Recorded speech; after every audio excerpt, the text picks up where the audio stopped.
Continuando con el tema del día de hoy, vamos a seguir con los tumores musculoesqueléticos y la utilidad de PET-CT en estos.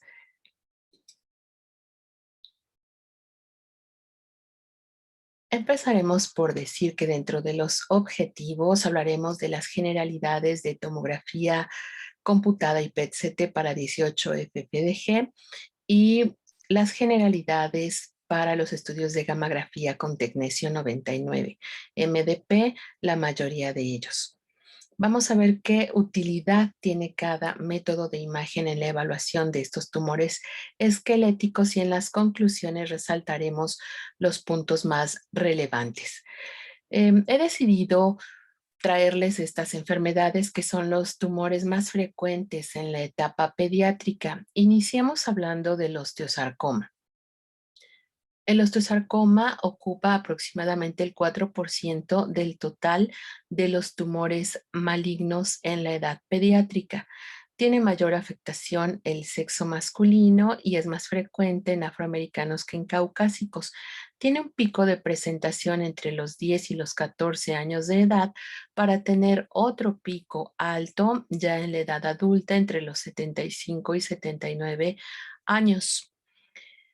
Inicialmente podemos evaluar el osteosarcoma con una radiografía convencional en donde veremos que es un tumor que se origina de la metáfisis de los huesos largos. Es más común que se presente en el fémur distal y en la tibia proximal en estos porcentajes, aunque también lo podemos ver en el húmero, en el cráneo, en la mandíbula o en la pelvis, pero con un porcentaje más pequeño o más raro de presentación. La diseminación linfática en osteosarcoma es rara. Es más común tener una diseminación por vía hematógena de la tumoración. Y en cuanto a los signos que podemos describir por imagen, serán los que corresponden a las lesiones típicamente malignas, en donde encontramos márgenes mal definidos, bordes que parecen infiltrantes, hay ruptura de la cortical ósea y el típico triángulo de Codman en donde el levantamiento perióstico es la constante. Este segmento óseo estará deforme y tendrá diferentes patrones osteoblásticos, osteolíticos o generalmente son mixtos.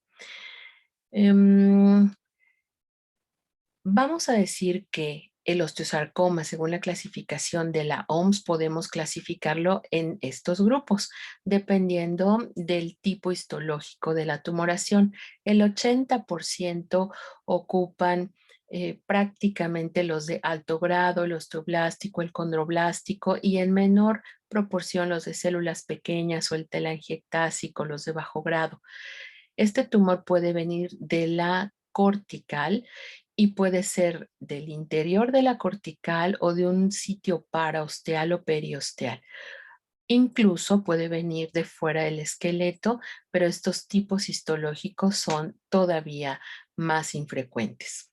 Antiguamente lo que hacíamos era dar seguimiento en la respuesta a la terapia inicial por radiografía, es decir, veíamos los signos que hemos descrito en la evaluación inicial y posteriormente, como respuesta a la terapia, podíamos ver este depósito de matriz ósea en la reacción perióstica que nos hacía prácticamente una consolidación y calcificación ósea de esta tumoración, que en apariencia podría ser incluso más grande que la inicial, pero con esta respuesta del material de depósito de matriz ósea y mineralización, considerábamos que era una respuesta satisfactoria.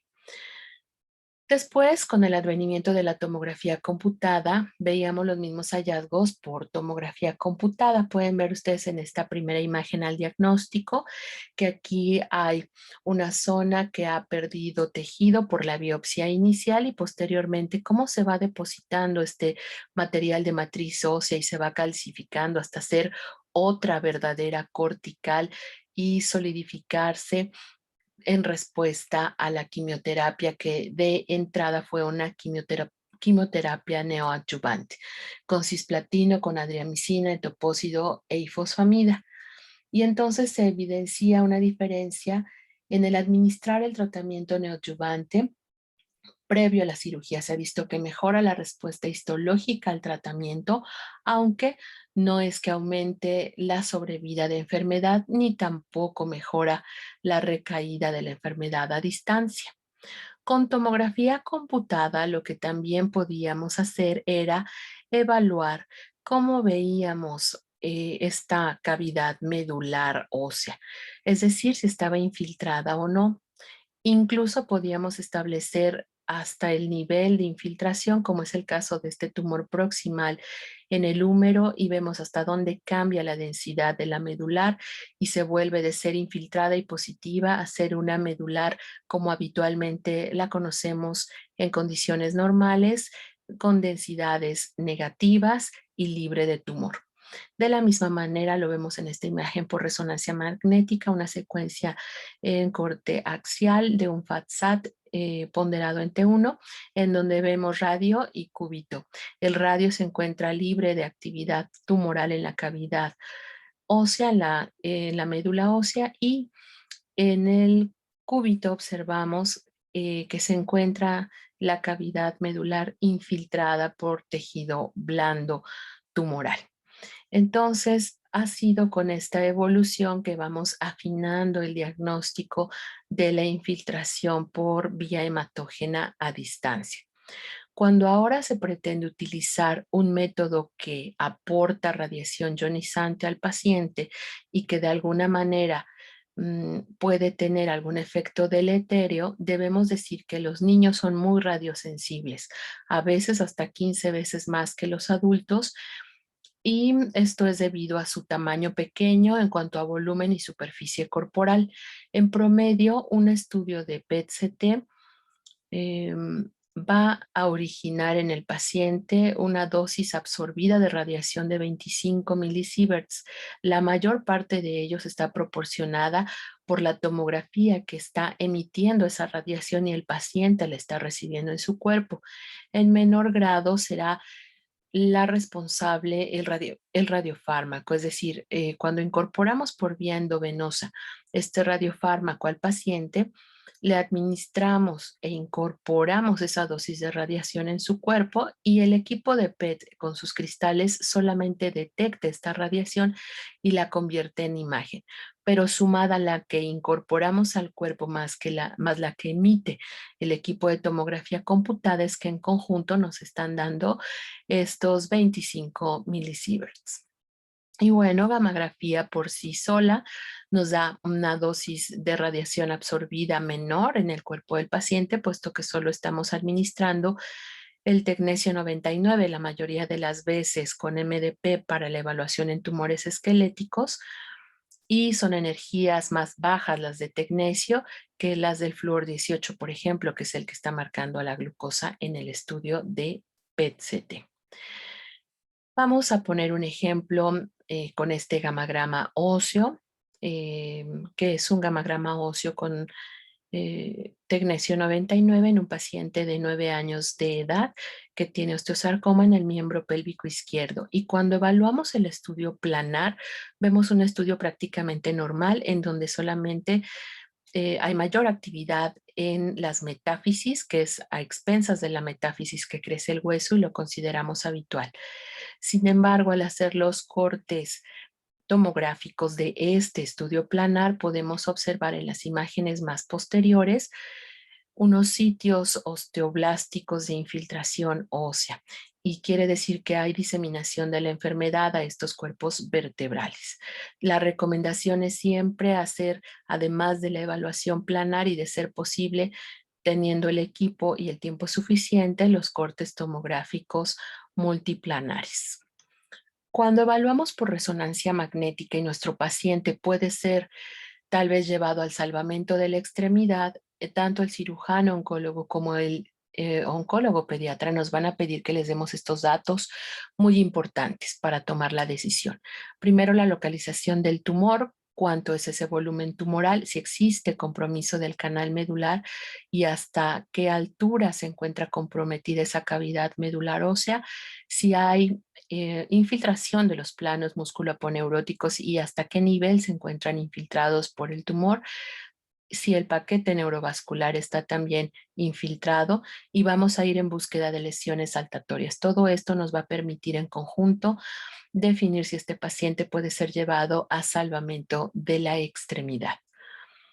Y con los métodos de medicina nuclear, como el estudio de PET-CT, ya sea con FDG o con algún otro radiofármaco, pues haremos inicialmente el estudio de tomografía computada y posteriormente la fusión con el estudio de FDG en este caso, para poder tener esta imagen que muestra una distribución normal de FDG, la distribución cerebral, así como la eliminación en vejiga, y esto es captación normal de cada órgano, en un paciente que tuvo osteosarcoma y que fue desarticulado.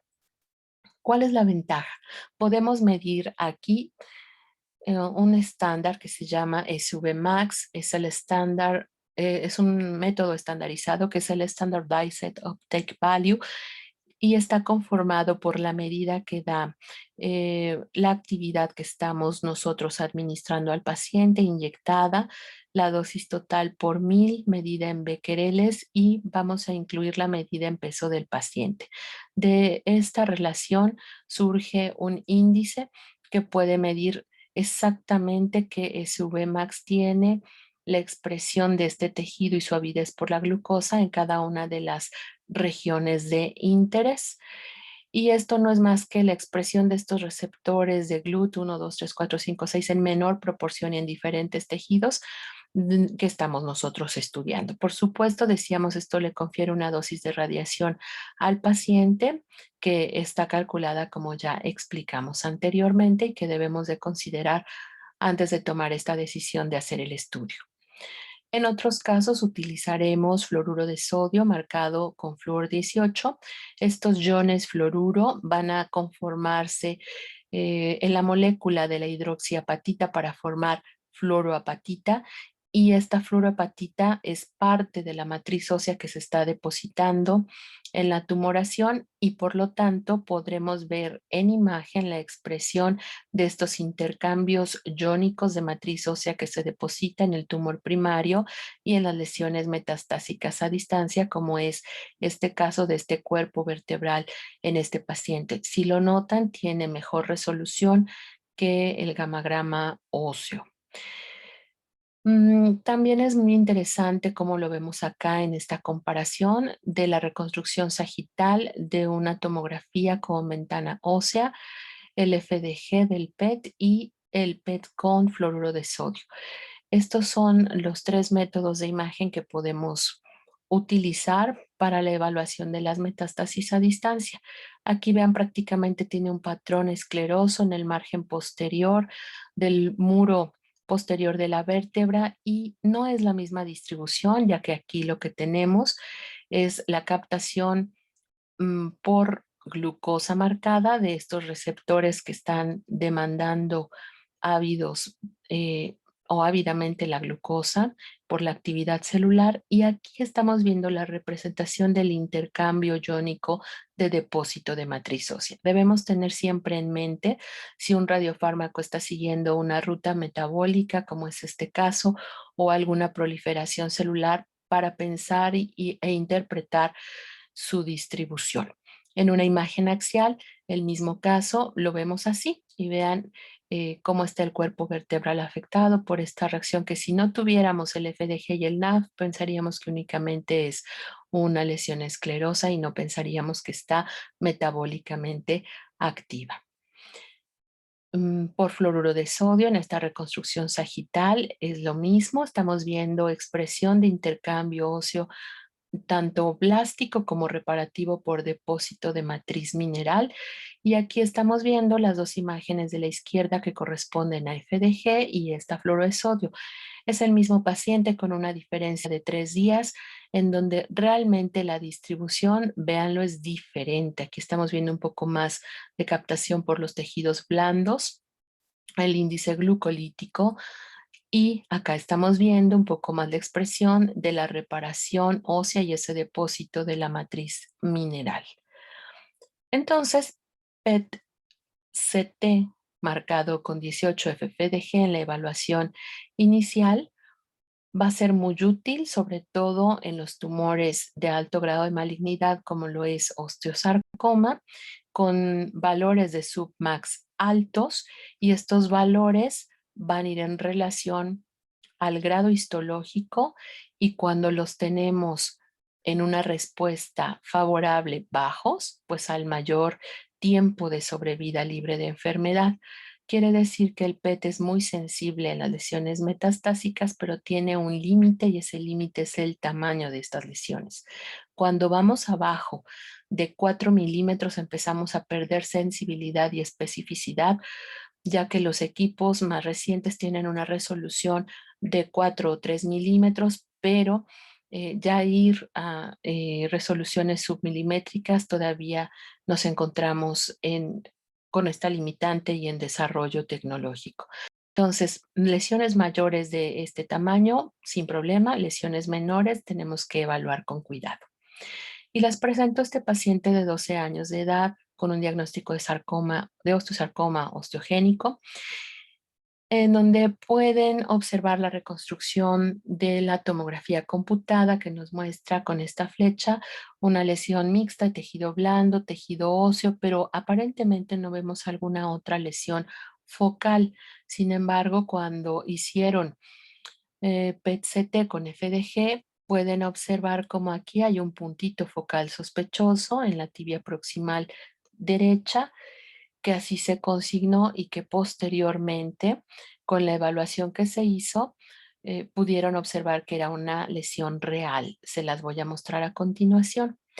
Es importante decir que PET es altamente sensible, aquí marcado con BS, que son las siglas en inglés de una centellografía ósea.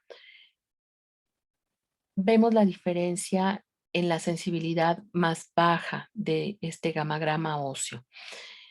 Y cuando hacemos la comparación de los dos métodos de imagen por separado y juntos, por supuesto, el PET dará una alta sensibilidad.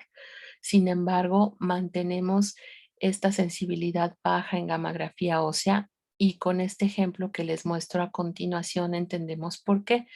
Este que vemos aquí en el centro es el estudio de gammagrafía ósea. Es normal ver en esta edad todavía los pacientes 14, 15 años, todavía discos de crecimiento activos, abiertos, que a partir de ellos es que el hueso se está elongando, y que es fácil que podamos pasar por alto una lesión que es real, como la que veíamos anteriormente, esta lesión que existe y que en este estudio, que es el FDG, podemos ver con mayor claridad. Sin embargo, por el carácter osteoblástico del crecimiento del disco óseo en gammagrafía, pudiéramos pasarla por alto. Vinieron a confirmarla con resonancia magnética, aquí la pueden observar, y posteriormente también con cirugía. Bueno, simplemente para recordar estos detalles y tener cuidado. El FDG en la estadificación va a ser útil, decíamos, en la extensión de la enfermedad en lesiones metastásicas a distancia, y también va a ser útil para las lesiones pulmonares con esta limitante de el tamaño. Y en el tejido óseo, útil en cuanto estas células demanden glucosa, como lo vemos en estas imágenes. A la izquierda, gammagrafía ósea con tecnesio 99 MDP, y a la derecha, los dos estudios en máxima intensidad de proyección en escala de colores, la fusión con la tomografía de FDG. Identificamos en el gamagrama óseo algunas lesiones, por ejemplo, esta lesión de la médula ósea, acá identificamos en el ilíaco alguna otra lesión contralateral ósea. Sin embargo, vean cómo con FDG este número de lesiones en tejidos blandos se multiplica. Esa es la principal cualidad de FDG. Ahora les presento una nena de 15 años de edad con diagnóstico de osteosarcoma clásico en su húmero izquierdo. Esta es la radiografía inicial, un gran tumor que pasó mucho tiempo mal diagnosticado, o pasaron por alto el diagnóstico de osteosarcoma, se trató como luxación y algunas otras cosas hasta que ya el aumento de volumen fue tal que llegó a nuestro hospital y se le hizo inicialmente un gamagrama óseo. Les muestro aquí la gamografía planar y después esta es una imagen en color, pero de la gamografía con corte tomográfico. El médico nuclear notó esta zona de intensa captación como una zona osteoblástica, pero nos preguntábamos, bueno, ¿qué ocurrió? Aquí la nena ya había sido sometida a desarticulación de su bracito y pensamos mucho qué método de imagen seguía. Decidimos por seguir con FLT, que es fluorotimidina, que este nucleótido está aquí marcado con flúor 18 y nos revela la actividad de la timidincinasa, que es una enzima que está muy activa cuando hay replicación celular. Y en este caso, este FLT, fluorotimidina, es indicativo de proliferación celular y correlaciona altamente con los niveles elevados de Ki67. Por lo tanto, nos iba a dar una buena información en saber si esto se trataba de células neoplásicas o no lo eran. Y las vemos aquí. Un foco marcando intensamente la actividad de proliferación celular y por lo tanto nos preguntamos, ¿será que verdaderamente osteosarcoma nos dio una metástasis intracardíaca? Efectivamente, así fue. Esto se trata de una lesión a distancia metastásica con un primario de osteosarcoma que conocimos en el bracito y que llegó al ventrículo izquierdo. Nuestra paciente fue enviada al Instituto de Cardiología para la resección quirúrgica de la lesión y antes de hacerla complementaron con este estudio dinámico de resonancia magnética en donde en todas las secuencias de cine corroboraron la presencia de la lesión para el plan quirúrgico. Se retiró esta lesión metastásica y unos meses más adelante realizamos el control con FDG y ahora pueden observar, perdón, el control con FLT, nuevamente FLT. No estamos teniendo aquí nada de captación de glucosa en el cerebro, esto es FLT, y podemos observar que ya no nos está marcando la lesión intracardíaca, es decir, ya no apareció nuevamente. Desafortunadamente, en el sitio del borde quirúrgico está nuevamente apareciendo la tumoración y también hay tumor a distancia. Entonces, bueno, hay una progresión de la enfermedad y este caso pues fue un caso interesante que nos permite recordar que puede haber metástasis también intracardíacas.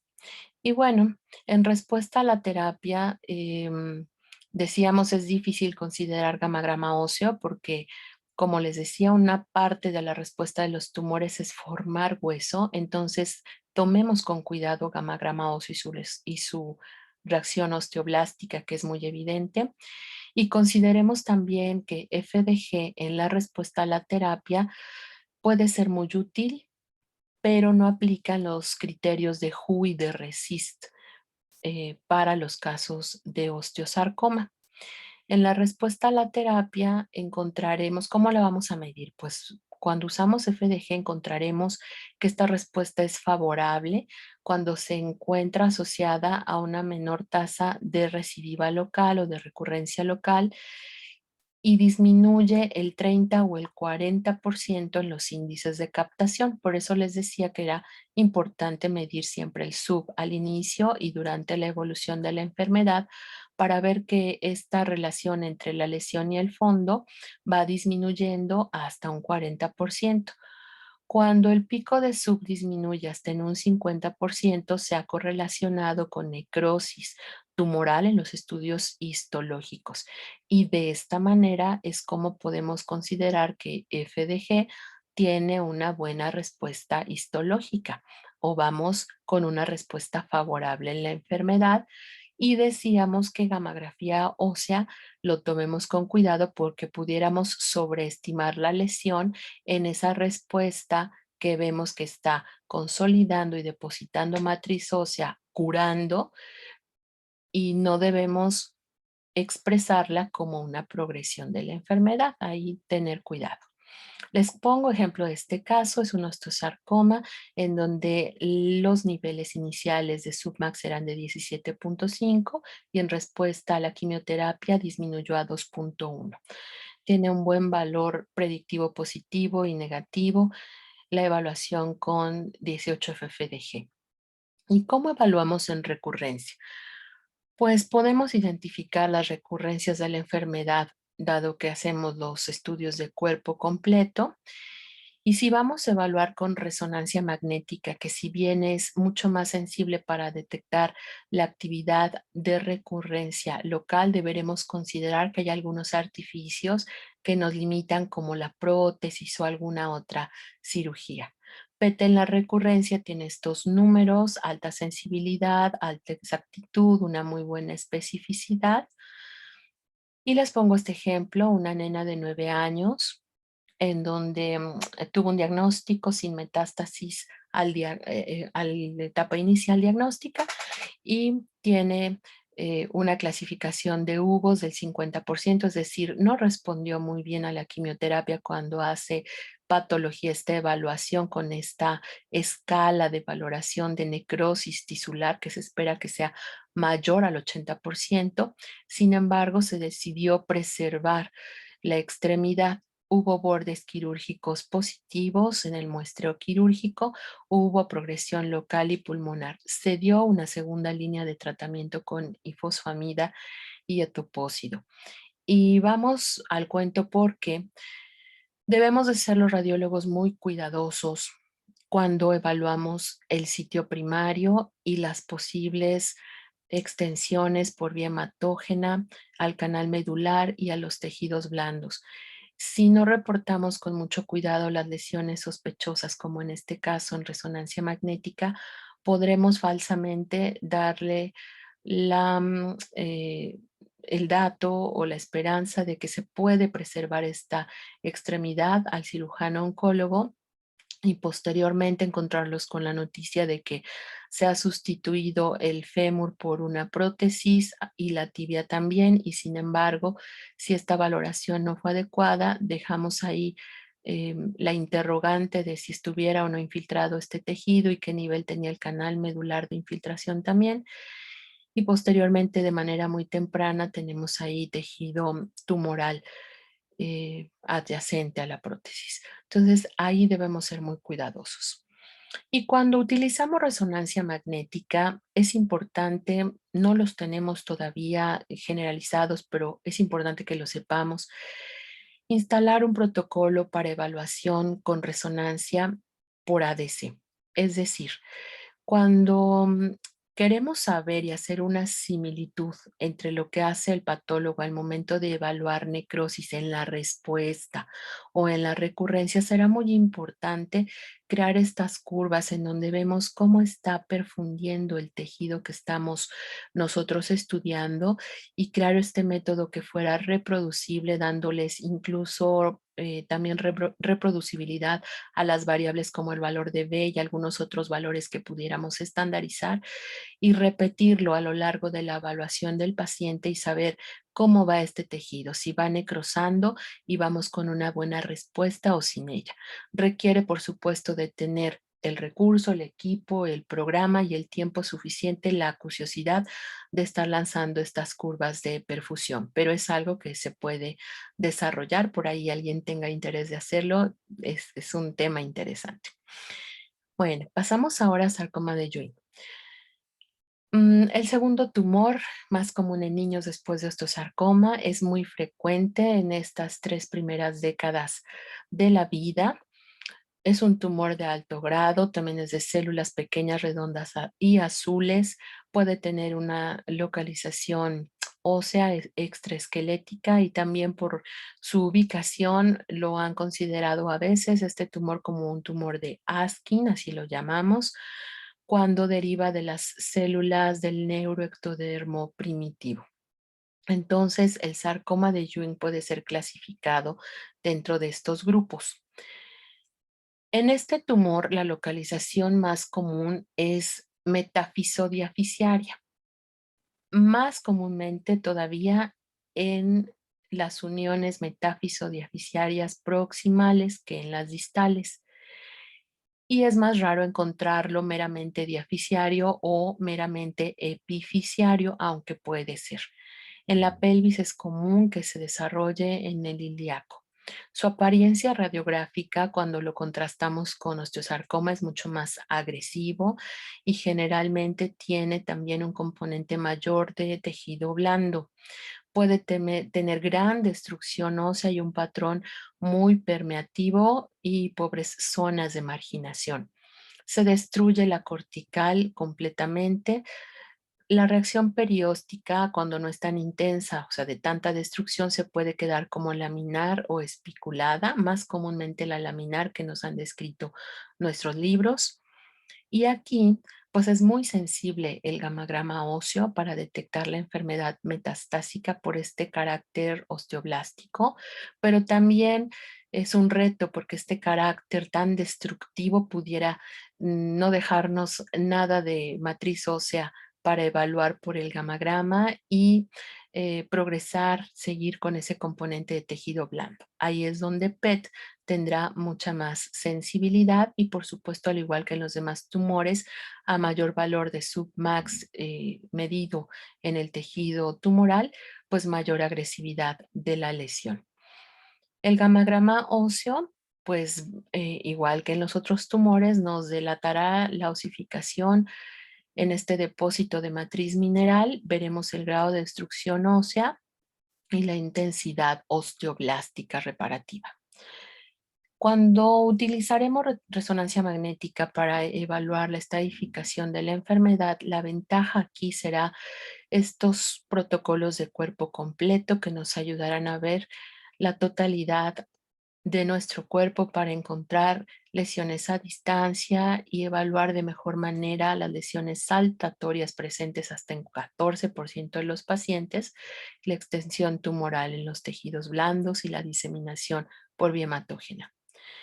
El PET en la estadificación con FDG va a ser más sensible que gamagrama óseo y la sugerencia en la actualidad es realizar ambas técnicas. Aquí tenemos un PET-CT con FDG donde estamos viendo cómo marca tanto tejido blando como esta afección al isquion y la gamografía con MDP marcada con tecnecio 99 y en la fusión con la tomografía computada. El sarcoma de Ewing tampoco va a ser posible que se evalúe la respuesta a la terapia con los criterios de HUI y de RECIST. Y en este caso, pues resonancia magnética será el método de imagen adecuado para evaluar en los tejidos blandos la respuesta a la quimioterapia. Podemos evaluar con el gadolinio el contraste, las zonas de menor intensidad como tejido desvitalizado y podemos medir volúmenes tumorales para ver la evolución del padecimiento. En recurrencia, FDG va a tener un poder altamente sensible y la tomografía, como lo decimos siempre, será mejor para evaluar la recurrencia al pulmón. En este caso es un paciente que tuvo una recurrencia pulmonar, es la excepción porque sí lo estamos viendo por PET con FDG, pero no es la regla común. Ujú. Y cuando hablamos de PET-CT con fluoruro de sodio y lo contrastamos con el papel de gamografía ósea con tecnecio 99, tenemos que decir que con el PET-CT y fluoruro de sodio, que es el radiotrazador o el radiofármaco que sigue realmente, decíamos, en esos iones de fluoroapatita al depósito de la matriz ósea, pues mayor resolución espacial para PET, más rápido es su aclaramiento, por lo tanto hay menor tiempo en la adquisición.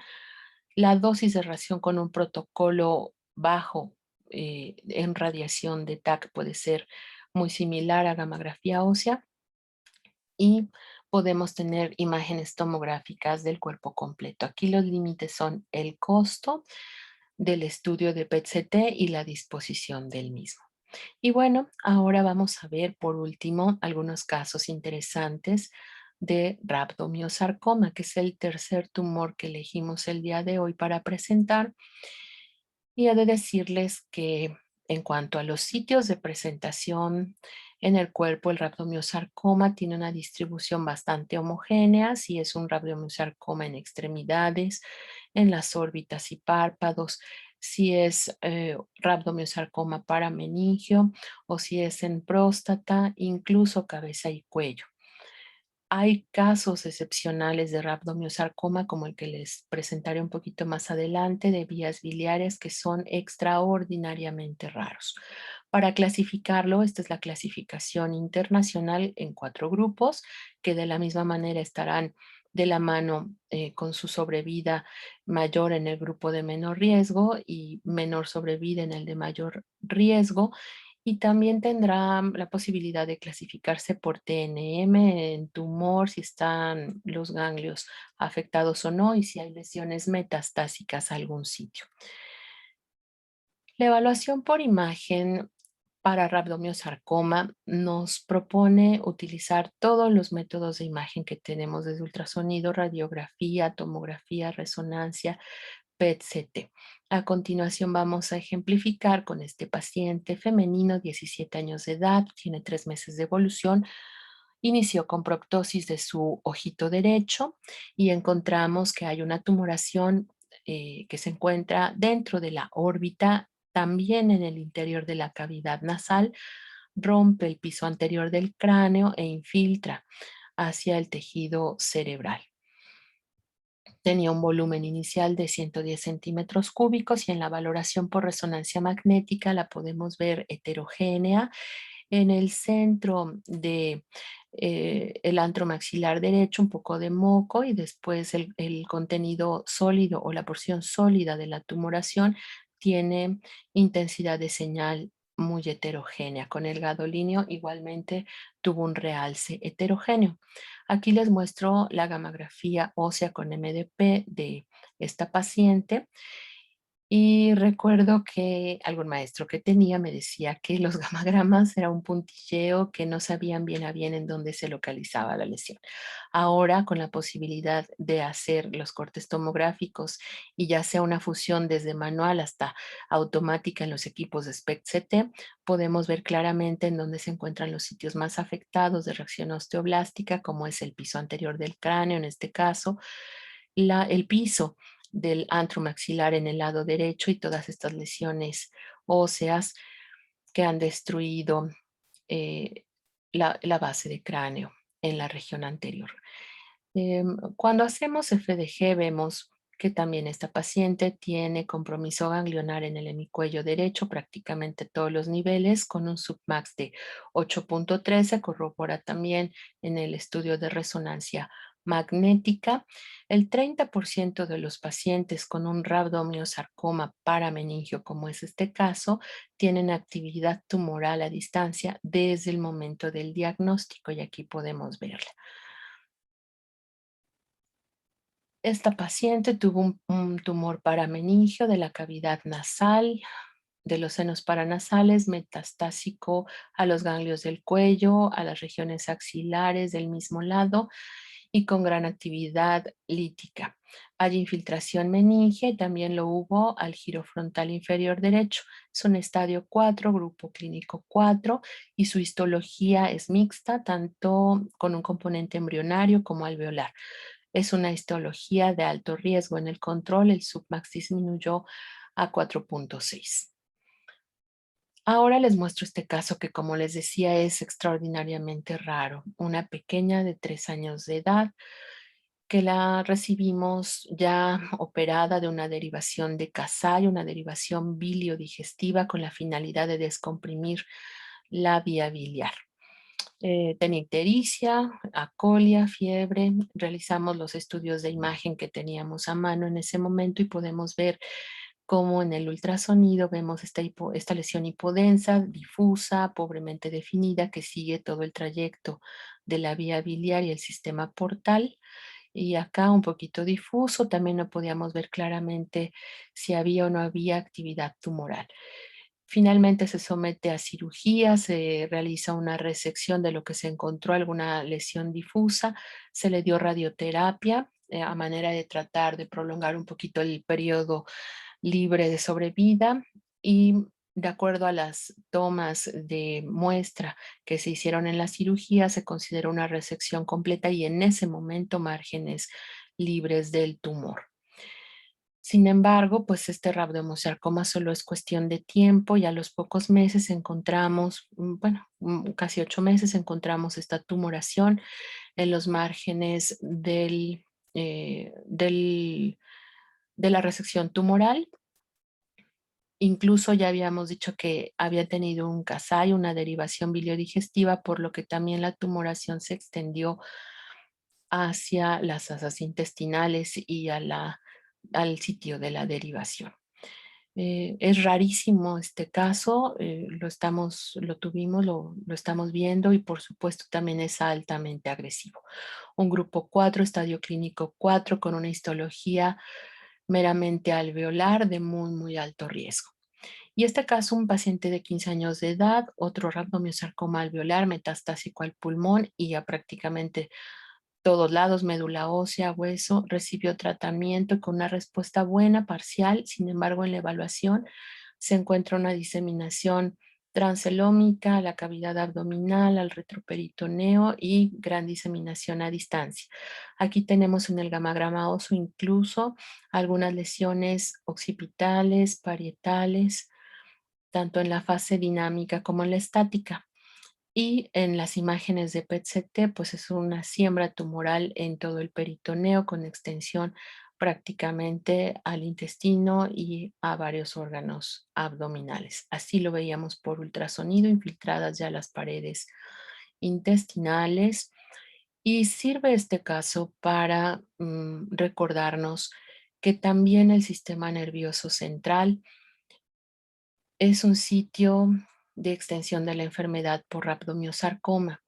Nos preguntábamos si son frecuentes las metástasis por sarcomas en niños y la verdad es que no son raras en estos grados altos de rabdomyosarcoma y su morfología es muy diversa. Puede ser en la fase simple desde una lesión hiperintensa hasta hipointensa y con un realce intermedio anular cuando aplicamos material de contraste.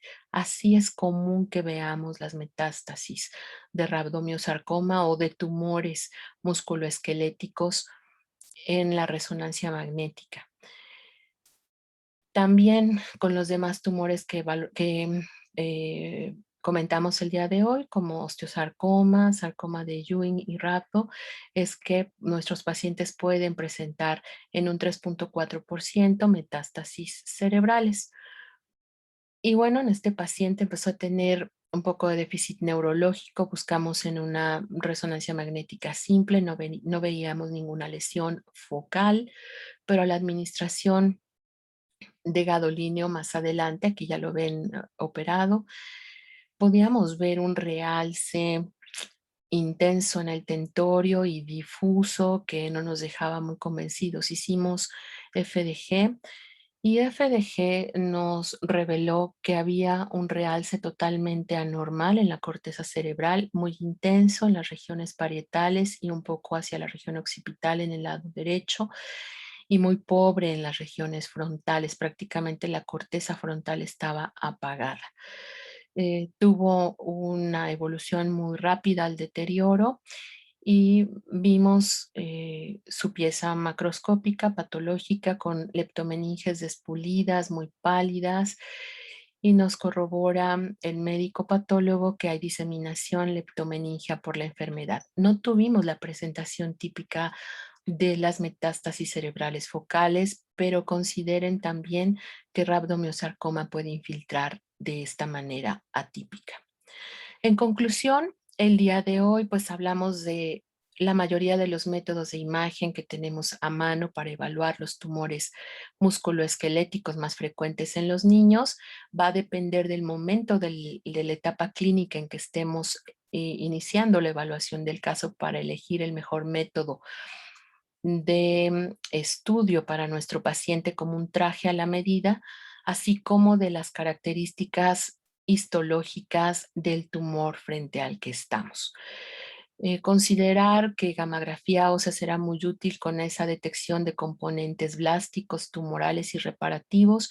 Fluoruro de sodio tendrá también esta visualización de este componente reparativo en el depósito de la matriz ósea y la fluorapatita que estamos viendo en esa expresión de imagen, altamente sensible, PET-CT con FDG en todos los momentos de estadificación, evaluación de la respuesta y detección de recurrencia. No olvidar el papel de resonancia magnética, que es muy importante, sobre todo decíamos en esos estudios que vale la pena hacer consecuencias de ADC, tomándose el tiempo para hacerlo con calma. Hoy tanto el Children's Oncology Group como el grupo de San Jude están recomendando realizar PET-CT con FDG, dada esa sensibilidad en los diferentes momentos de evaluación. Y bueno, recordarnos siempre que debemos tener esa agudeza, ese tiempo para revisar con cuidado, porque podemos hacer un impacto positivo en la sobrevida libre de enfermedad de nuestros pacientes.